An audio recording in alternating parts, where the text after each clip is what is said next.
Сәлем достар, мен бүгін бір жарым жасар балаларға арналған дамытушы ойындарды түсірдім. Олай болса, видеоны соңына дейін көріңіздер.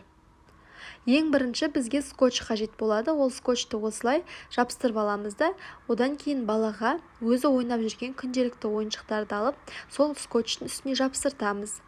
Бірінші көргенін бала екінші рет өзі жасау қажет.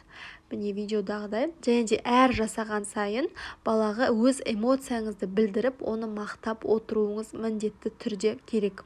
Өйткені бір жарым жасар балалар еліктеу арқылы дамиды. Еліктеу арқылы оларда сөздік қор молаяды. Негізі бұндай балаларда бір жастан бастап бір жарым, екі жарым жасар балаларда пассивті және активті сөздер болады.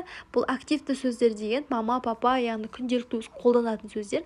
Ал пассивті сөздер деген ол бала түсінеді, бірақ оны айта алмайтын сөздерді біз пассивті сөздер деп атаймыз. Мысалға, балаға сен пультті алып кел деп оны жұмсасаңыздар, ол барып пультті айта алмайды, бірақ алып келеді, иә. Значит, оның сөздік қорында пассивті түрде пульт деген сөз бар деген сөз. Міне осы жаттығу арқылы мысалға бала өзі жабыстырады, сол жабыстырған нәрсесін тартып алады. Бұл жерде ұсақ қол моторикасы жұмыс жасап тұр. Яғни сөйлемейтін баланың тілі оның саусағының ұшында деп бекер айтпаған. Сол үшін саусақтың ұшымен көп жұмыс жасауымыз қажет. Және де бір жағынан ұсақ моторикасы дамып жатыр, бір жағынан бала әр отырып тұрып сол ойыншықты алып жабыстырған сайын оның жалпы моторикасы да даму үстінде деп айтуымызға болады.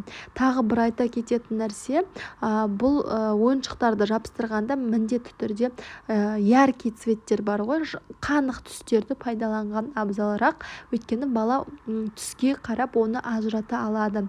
Яғни қазір бір жасар балаға ол түсті үйрету өте әлі ерте деп айтуымызға болады. Оны кейін уақыт өте келе түстерді ажыратуға үйретуге болады. Бірақ тағы бір айтатын нәрсе, ең бірінші базалық түстер ол бізде көк, қызыл, сары, жасыл. Осы түстерді көп қолданыңыздар деп айтқым келеді. Жалпы бұндай жаттығуларды күнде жасау ол балаға өте пайдалы. Тез сөйлеуіне, ұсақ ірі моторикалардың дамуына өте пайдалы.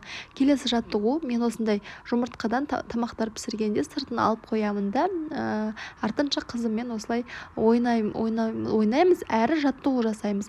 Бұл жерде менің кішкентай қызым сәл кішкентай болып тұр. Негізі бір жарым жасар балаға өте келеді, өйткені қолдың бұлшық еттеріне арналған жаттығу, және де көз бен қолдың координациясын байланыстыра отырып, осыны ұру арқылы қолдың бұлшық дамытуға болады. Және де мен тағы бір айтатыным, біз күнделікті өмірде бұндай жаттығулар жасауға сырттан обязательно игрушка сатып алу керек емеспіз. Өйткені күнде үйде қолданатын заттардан жасай беруімізге болады. Келесі айтатын жаттығуым ол сортерлер, яғни кез келген затты аласыз да, соны қызыңызға, балаңызға жинатасыз. Яғни ол өзі түсініп бір жерде отырып, белгілі бір зейінін шоғырландыру арқылы осы ыдысқа заттарды салу керек. Бірінші өзіңіз міндетті түрде көрсетесіз, одан кейін соны бала қайталау арқылы оны салып жинайды. Бұның өте пайдасы көп. Және де қазір біз бір қолмен жинап отырмыз. Бір қолмен жинап болғаннан кейін екі қолмен жинауды көрсетемін. Ол екі қолмен жинау арқылы біздегі екі жарты шарымыз жақсы дамиды миымыздағы. Және де екі жарты шар арқылы қабылдау, ойлау, даже қиял да жақсы дамиды. Осындай ойындар арқылы сіз балаңыз егер кеш сөйлеп жатса, балаңыздың сөйлеу қабілетін, сөйлеуін дамыта аласыздар. Сөздік қоры аз болса, онда режим радио деген бар. Яғни сіз не жасап жатсыз, сол жасап жатқаныңызды міндетті түрде айтсаңыз, баланың барлығы оның пассивті сөзінде жиналады да активті сөзге айналады.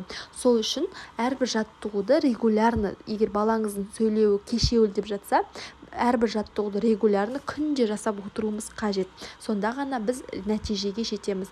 Менің тағы бір айтпағым, қазір көп ата-ана 21 ғасыр ғылым мен техниканың дамыған заманында түрлі гаджеттерді балаға беріп, баланы ойыннан тыяды. Яғни сіз телефон беру арқылы баланың тек қана қол саусақтары ғана жұмыс жасайды да балада секіру, ойнау дамымайды.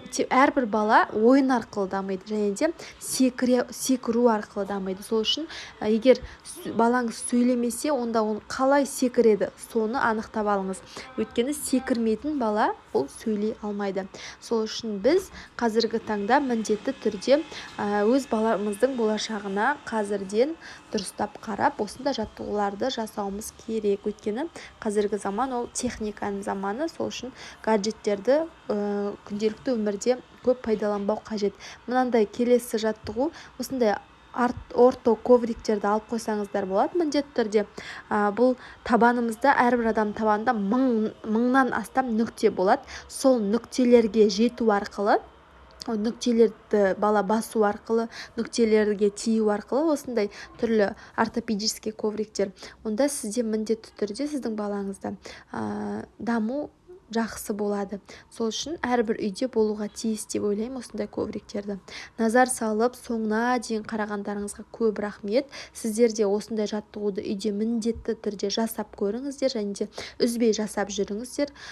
Менің каналыма тіркеліп, осы еңбегімді бағалап, лайк басып, комментарий жазып өтсеңіздер, нұр үстіне нұр болатын еді. Сіздермен болған әсем әлем. Әрбір баланың болашағы жарқын болуына әрбір ата-ана өз пайдасын, үлесін тигізу керек деп ойлаймын.